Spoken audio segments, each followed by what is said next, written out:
Well, you never returned. Oh, you know what I mean. I went looking for you.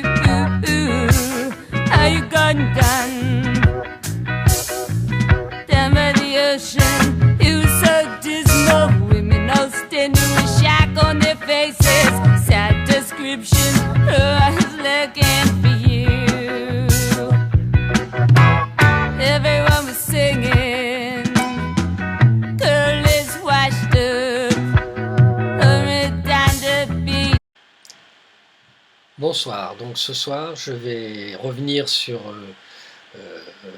un disque qui est apparu très brièvement dans un de mes petits zappings de début de vidéo.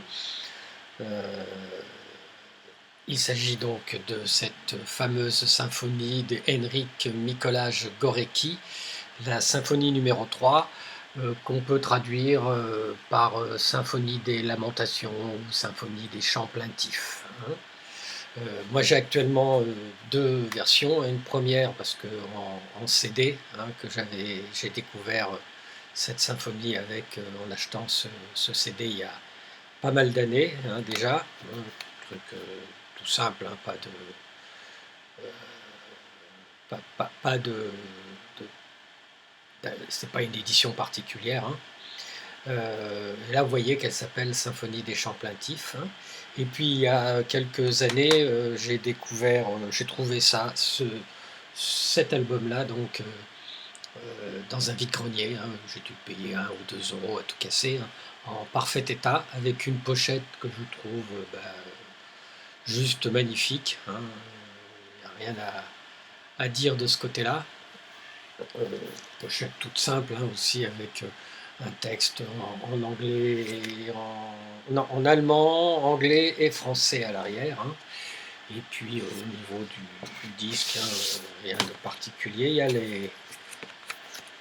les textes qui sont traduits aussi dans plusieurs langues, les textes des chants qu'on entend dans la symphonie. Et puis un album, tout ce qu'il y a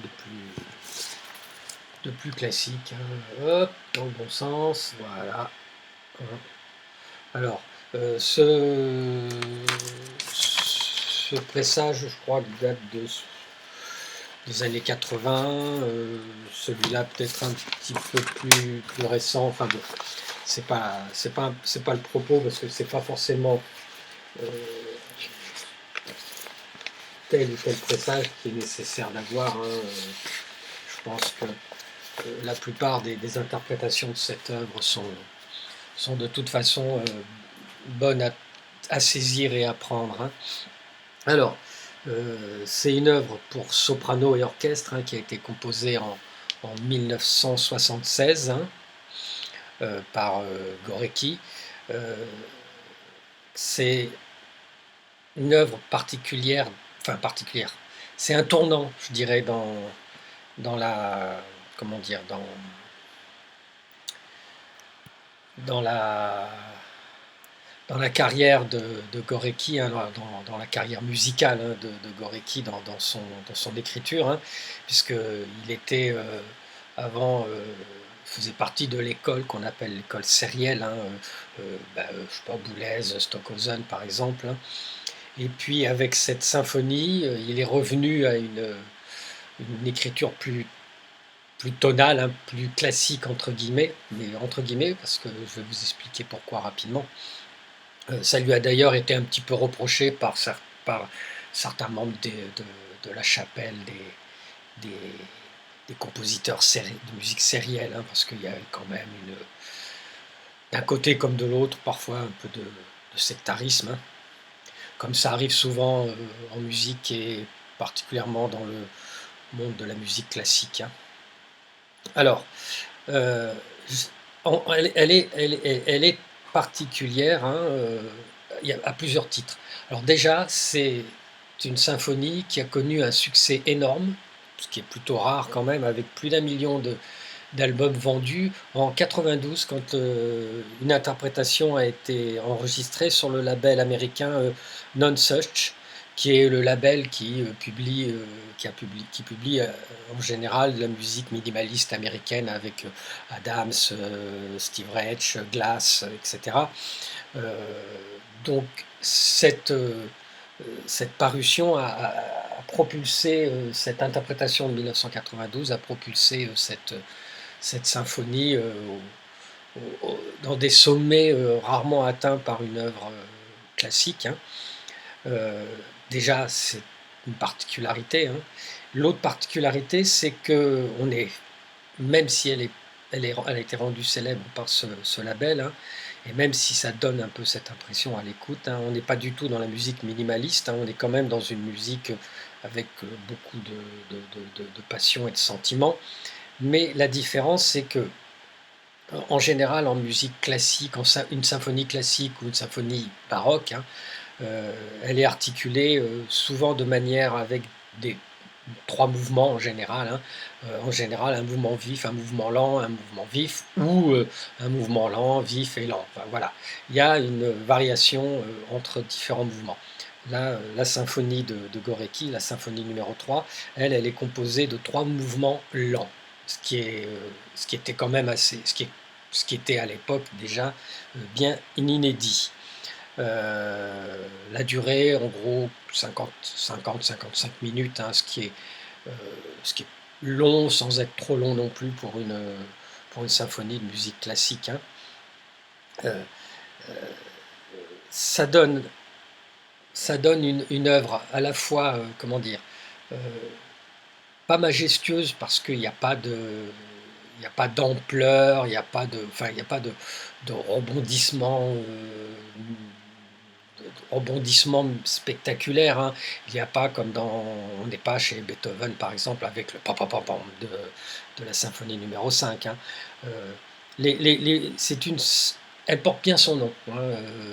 Je vous la remets, Symphonie des Lamentations, parce que le premier mouvement c'est une complainte, le second mouvement c'est un poème qui avait été écrit sur le mur de sa prison par une résistante polonaise qui avait été capturée par la Gestapo. C'était une prière à la Vierge Marie, dont on peut imaginer qu'elle ne devait pas être tout à fait joyeuse. Et le troisième mouvement, c'est le deuil d'une mère. C'est un poème traditionnel polonais, je crois, ou un texte traditionnel polonais. C'est le poème d'une mère pour le deuil de son fils, quoi. Donc rien de franchement joyeux. Et on a une voix, une soprano qui intervient sur les 3 mouvements, hein, à différents moments de la partition. Et c'est effectivement, on est dans une espèce de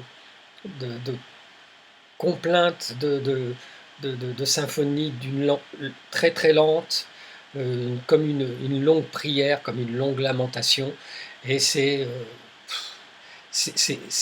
prenant, voilà, c'est émouvant, c'est prenant, c'est beau, on pourrait dire que c'est du pathos, hein, mais c'est pas du pathos qui dégouline, quoi, voilà. Euh, on n'est pas loin d'une forme de minimalisme, hein, mais on est quand même aussi dans l'émotion, dans, dans une espèce de beauté profonde et de beauté grave. Voilà, c'est ce que je voulais dire, hein. Alors, petite curiosité, hein, il semblerait, enfin, c'est pas il semble, je le sais, hein, puisque je l'ai vu passer quelque part, j'ai pas écouté, donc je peux pas vous en dire ce que j'en pense, mais que la chanteuse de Portiched, Beth Gibbons, aurait enregistré sa propre interprétation comme soprano, hein, de cette symphonie. Alors bon, peut-être qu'un jour j'essaierai de l'écouter pour voir ce que ça peut valoir, si c'est bien ou pas. J'ai pas d'a priori là-dessus, hein. J'aime bien Beth Gibbons, hein. Mais en tout cas, voilà, moi je vous recommande de porter vraiment une oreille très attentive à cette magnifique symphonie. Si vous trouvez cette version, tant mieux. Si vous trouvez une autre version, c'est à mon sens pas bien, pas forcément très important. Quoique dans la musique classique, l'interprétation, le chef d'orchestre, l'orchestre, ça compte pour beaucoup dans le plaisir qu'on peut écouter une œuvre, hein. J'aurai peut-être l'occasion de vous en parler si je vous reparle de musique classique, et je vais le faire. Voilà, donc moi je vais vous laisser maintenant avec un extrait. J'ai choisi un extrait assez court, hein, je pense que c'est le deuxième mouvement, je ne suis pas sûr, hein. Euh, le premier mouvement, oui c'est ça, premier mouvement, le deuxième mouvement c'est lento et largo, dure 8 minutes et quelques, donc c'est l'extrait que je vais vous proposer à la fin de cette vidéo. Voilà, écoutez, je vous souhaite une bonne soirée, voilà, portez-vous bien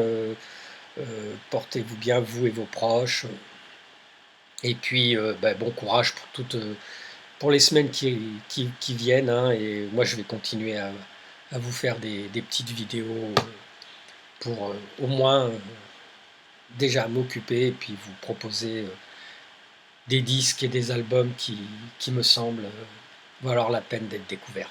Voilà, allez, je vous embrasse les amis, à bientôt.